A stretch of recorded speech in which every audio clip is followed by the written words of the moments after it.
পৃথিবীর এখন সবচেয়ে মূল্যবান সম্পদের নাম তেল আর সোনা। যার কাছে সোনা আছে সে শুধু সোনা দিয়েই তেল কিনতে পারে। শুধু তাই নয়, যে দেশের রিজার্ভে যত বেশি সোনা আছে সেই দেশ অর্থনৈতিকভাবেও তত বেশি শক্তিশালী। কারণ যুদ্ধ, অর্থনৈতিক সংকট কিংবা বৈশ্বিক অনিশ্চয়তার সময়ও সোনাকে সবচেয়ে নিরাপদ সম্পদ হিসেবেই ধরা হয়। তাই বিশ্বের বড় বড় দেশ এখন ডলারের পাশাপাশি নিজেদের স্বর্ণের মজুতও বাড়াচ্ছে। বিশ্বে সবচেয়ে বেশি সোনা উৎপাদন এখনও কয়েকটি শক্তিশালী দেশের হাতেই রয়েছে। স্যান্ডেলিনা সো, রূপচর্চায় আভিজাত্য। 2024 সালে সবচেয়ে বেশি সোনা উৎপাদন করেছে চীন। এরপরেই আছে রাশিয়া, অস্ট্রেলিয়া, কানাডা এবং যুক্তরাষ্ট্র। একই সঙ্গে আফ্রিকার দেশগুলো এখন স্বর্ণ বাজারে নিজেদের অবস্থান শক্ত করছে।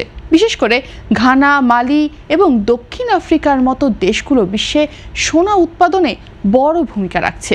চীন শুধু বিশ্বের সবচেয়ে বড় সোনা উৎপাদনকারী দেশই নয়, দেশটি বিশ্বের অন্যতম বড় সোনা ব্যবহারকারী দেশও। খনি থেকে সোনা উত্তোলন, পরিশোধন, গয়না তৈরি এবং কেন্দ্রীয় ব্যাংকের রিজার্ভ সব মিলিয়ে বৈশ্বিক স্বর্ণবাজারে চীনের প্রভাব অনেক বেশি। বিশ্ববাজারে সোনার গুরুত্ব এখন আগের চেয়ে আরও বেড়েছে, কারণ অর্থনৈতিক অনিশ্চয়তা বাড়লে মানুষ ও দেশগুলো নিরাপদ বিনিয়োগ হিসেবে সোনার দিকেই ঝুঁকে পড়ে। পাশাপাশি বিভিন্ন দেশের কেন্দ্রীয় ব্যাংকও এখন বেশি করে সোনা মজুত করছে। এই কারণে 2025 সালে বিশ্ববাজারে সোনার দাম 70% বেশি বেড়েছে। ওয়ার্ল্ড গোল্ড কাউন্সিলের তথ্য নিয়ে ভিজুয়াল ক্যাপিটালিস্ট সম্প্রতি বিশ্বের শীর্ষ 10 সোনা উৎপাদনকারী দেশের তালিকা প্রকাশ করেছে। 2024 সালের উৎপাদনের ভিত্তিতে করা এই তালিকায় শীর্ষে রয়েছে চীন। এরপর আছে রাশিয়া, অস্ট্রেলিয়া, কানাডা এবং যুক্তরাষ্ট্র। একই সঙ্গে আফ্রিকার কয়েকটি দেশও দ্রুত সোনা উৎপাদনে নিজেদের শক্ত অবস্থান তৈরি করেছে। চলুন জেনে নেওয়া যাক সোনা উৎপাদনে শীর্ষ 10 দেশ কোনগুলো এবং কার উৎপাদন ক্ষমতা কতটুকু। সোনা উৎপাদনে পুরো পৃথিবী জুড়ে 10ম অবস্থানে আছে উজবেকিস্তান। 2024 সালে দেশটি মোট 129.1 টন সোনা উৎপাদন করেছে। মধ্য এশিয়ার এই দেশটি মুরুনতাউ খনি বিশ্বের সবচেয়ে বড় স্বর্ণ খনিগুলোর একটি। উজবেকিস্তানের অর্থনীতিতে স্বর্ণ রপ্তানি অত্যন্ত গুরুত্বপূর্ণ ভূমিকা পালন করে। সাম্প্রতিক বছরগুলোতে দেশটি খনি খাতে আধুনিক প্রযুক্তি ব্যবহার বাড়িয়েছে এবং বিদেশি বিনিয়োগ আকর্ষণেরও চেষ্টা করছে। ফলে আন্তর্জাতিক স্বর্ণবাজারে উজবেকিস্তানের গুরুত্ব দ্রুত বাড়ছে। সোনা উৎপাদনে 9ম অবস্থানে রয়েছে পেরু। 2024 সালে দেশটির উৎপাদন ছিল 136.9 টন। আন্দিজ পর্বতমালা অঞ্চলে অবস্থিত বিশাল বিশাল খনি পেরুর স্বর্ণ উৎপাদনের মূল ভিত্তি। দেশটির অর্থনীতিতে খনিজ সম্পদ অত্যন্ত গুরুত্বপূর্ণ। বিশেষ করে স্বর্ণ ও তামা রপ্তানি থেকেই বিপুল পরিমাণে বৈদেশিক মুদ্রা আয় হয় তাদের। তবে রাজনৈতিক অস্থিরতা, পরিবেশগত বিরোধ এবং স্থানীয় জনগোষ্ঠীর আন্দোলনের কারণে দেশটির খনি শিল্প প্রায়ই চাপের মুখে পড়ে। তারপরও বৈশ্বিক স্বর্ণ সরবরাহে পেরুর অবস্থান শক্তিশালী রয়েছে। 8ম স্থানে আছে ইন্দোনেশিয়া। দেশটি 2024 সালে 140.9 টন সোনা উৎপাদন করেছে। বিশ্বের অন্যতম বৃহৎ স্বর্ণ খনি গ্রাসবার্গ খনি ইন্দোনেশিয়ার প্রধান উৎপাদন কেন্দ্র। শুধু সোনা নয়, তামা উৎপাদনেও দেশটি বিশ্বের অন্যতম বড় শক্তি। দক্ষিণ পূর্ব এশিয়ায় খনি শিল্পের কেন্দ্র হিসেবে ইন্দোনেশিয়ার গুরুত্বও বাড়ছে। তবে বন উজাড়, পরিবেশ দূষণ এবং স্থানীয় জনগোষ্ঠীর অধিকার নিয়ে বিতর্ক দেশটির খনি খাতকে ঘিরে রেখেছে। সোনা উৎপাদনে 7ম অবস্থানে রয়েছে মেক্সিকো।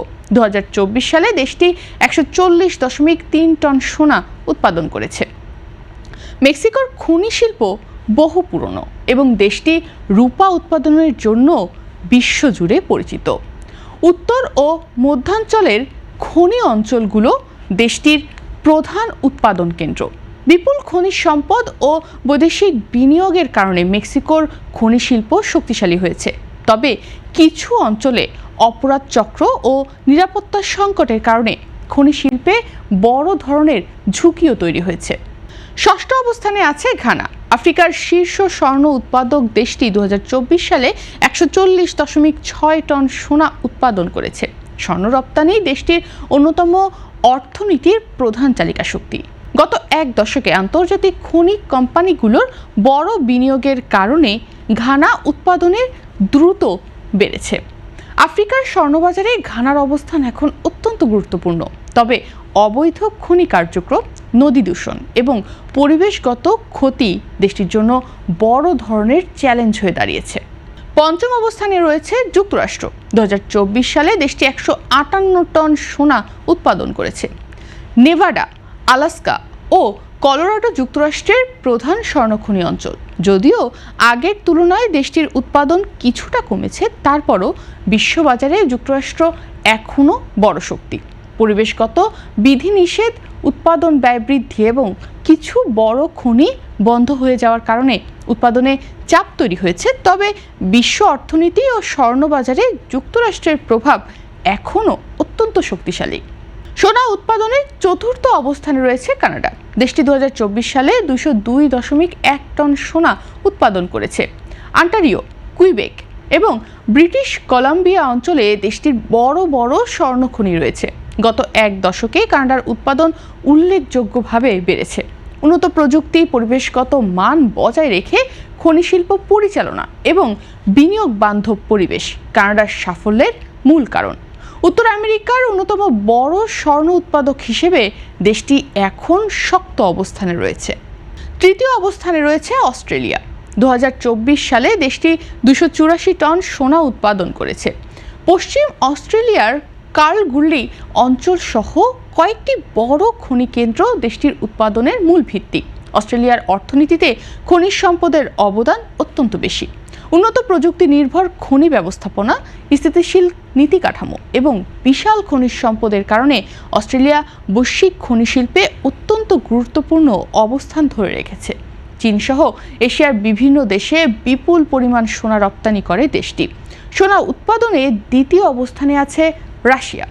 2024 সালে দেশটি 330 টন সোনা উৎপাদন করেছে। পশ্চিমা নিষেধাজ্ঞা এবং ভূরাজনৈতিক উত্তেজনার মধ্যেও রাশিয়া উৎপাদন সক্ষমতা ধরে রেখেছে।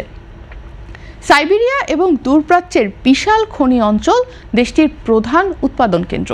সাম্প্রতিক বছরগুলোতে রাশিয়া সোনাকে কৌশলগত রিজার্ভ হিসেবে আরও বেশি গুরুত্ব দিচ্ছে। আন্তর্জাতিক আর্থিক ব্যবস্থার চাপ মোকাবেলায় মস্কো এখন সোনাকে অর্থনৈতিক নিরাপত্তার অন্যতম অস্ত্র হিসেবেও ব্যবহার করছে। আর সোনা উৎপাদনে পুরো পৃথিবীতে 1 নম্বরে রয়েছে চীন।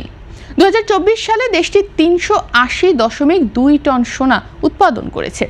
এক দশকেরও বেশি সময় ধরে বিশ্বের সবচেয়ে বড় স্বর্ণ উৎপাদক দেশের অবস্থান ধরে রেখেছে চীন।